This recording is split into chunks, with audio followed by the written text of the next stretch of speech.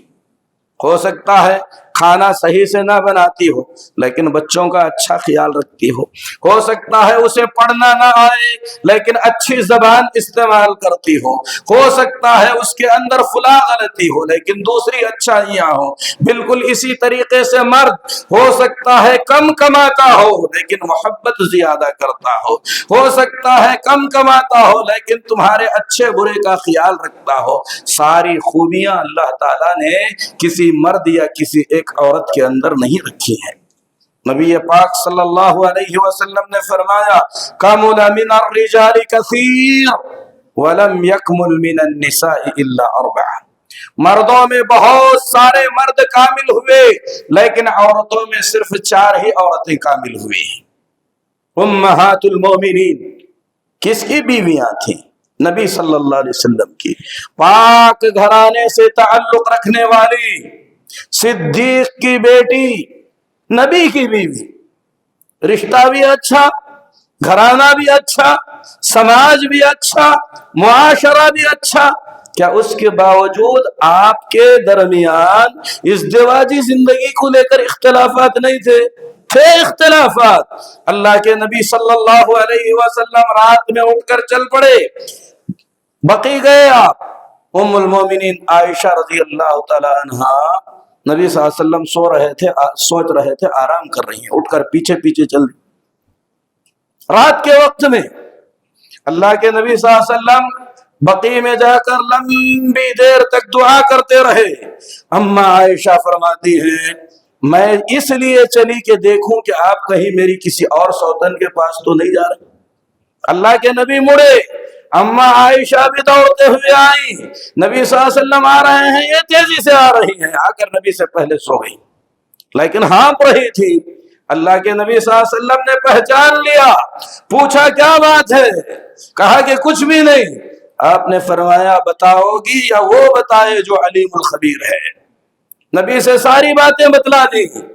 اللہ کے نبی صلی اللہ علیہ وسلم نے اما عائشہ کی پیٹ میں اپنی انگلی سے کھچوکا لگاتے ہوئے فرمایا جاءکی شیطانک، عائشہ تیرا شیطان تیرے پاس آ گیا تھا کیا؟ اما عائشہ نے کہا اللہ کے نبی کیا میرے ساتھ شیطان ہے؟ آپ نے فرمایا ہر ایک کے ساتھ شیطان ہے۔ کہا آپ کے ساتھ بھی؟ کہا ہاں میرے ساتھ بھی ہے لیکن اللہ نے مجھے اس کے شر سے محفوظ رکھا ہے۔ سوچئے کون ہے اما عائشہ؟ اللہ کے نبی صلی اللہ علیہ وسلم گئے، اما عائشہ بھی چلی گئی، بلکہ آپ ناراض بھی ہوتی تھی نبی صلی اللہ علیہ وسلم سے۔ اللہ کے نبی نے کہا اے عائشہ مجھے پتا چل جاتا ہے کہ تو کب مجھ سے راضی ہے کب مجھ سے ناراض ہے۔ کہا کیسے پتا چلتا ہے؟ کہا جب راضی ہوتی ہو تو کہتی ہو ابراہیم کے رب کی قسم، جب ناراض ہوتی ہو تو کہتی ہو ابراہیم علیہ السلام کے رب کی قسم، جب راضی ہوتی ہو تو کہتی ہو محمد کے رب کی قسم۔ اما عائشہ نے کہا ہاں یہ صحیح ہے لیکن میں ناراضگی کے وقت میں بھی صرف آپ کا نام چھوڑ دیتی ہوں، آپ دل سے نکلتے نہیں۔ کیسی ناراضگیاں ہیں؟ ناراضگی کے اندر نہ گالی ہے، نہ بیجا غصہ ہے، نہ برتن پٹکنا ہے، نہ پکڑ کے مارنا ہے۔ غصہ الفاظ میں ظاہر ہوتا ہے، سلوک میں ظاہر ہوتا ہے۔ طلاق کے اسباب، خلا کے اسباب بہت زیادہ ہیں۔ ان ساری چیزوں کے لیے ہمیں سب سے پہلے یہ جان کر زندگی گزارنا چاہیے۔